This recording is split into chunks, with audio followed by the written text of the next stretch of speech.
ఆంధ్ర స్టైల్లో బొమ్మడాల కర్రీ ఎలా చేయాలో చూడండి ఫ్రెండ్స్. నేనైతే చేపల్ని శుభ్రంగా కట్ చేసుకొని కడిగేసి ఇలా పాత్రలో వేసుకున్నాను.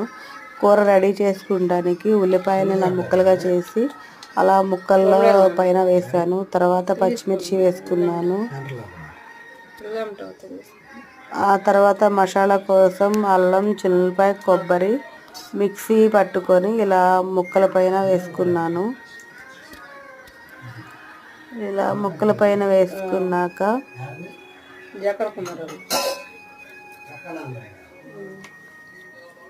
ఇప్పుడు చెక్క లవంగా పొడి కూడా కొంచెం వేసుకోవాలి ఫ్రెండ్స్. టేస్ట్కి తగ్గట్టు కొంచెం వేసుకోవాలి, లేదంటే ఘాటుగా ఉంటుంది. వీటన్నిటిని బాగా కలుపుకోవాలి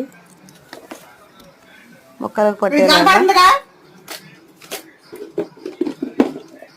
ఈలోపు కొంచెం పసుపు,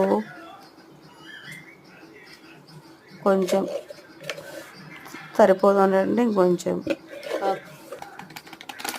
కారం,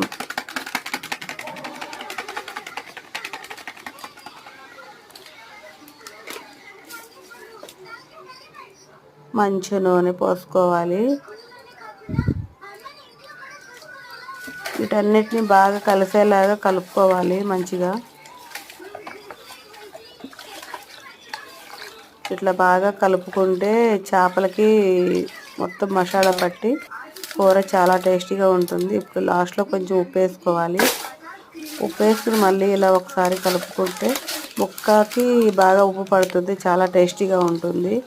నాకు కొంచెం కూర గుంటూరు వాళ్ళం కదా, కారం ఎక్కువగా ఉంటుంది, కారం ఎక్కువ వేసుకున్నాను.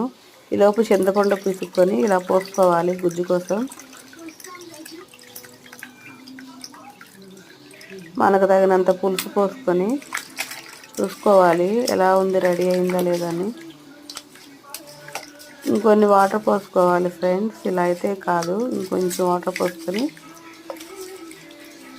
కలుపుకోవాలి. బాగా ఇలా కలుపుకోవాలి గుజ్జుగా అయ్యేలాగా. మనకి వండక ముందే కూర బాగా గ్రేవీగా ఉంటుంది. అలా అనుకున్నాక తీసుకెళ్ళి పొయ్యి మీద పెట్టి మనం కుక్ చేసుకోవటమే. ఇదే ఫ్రెండ్స్ ఆంధ్ర స్టైల్లో బొమ్మ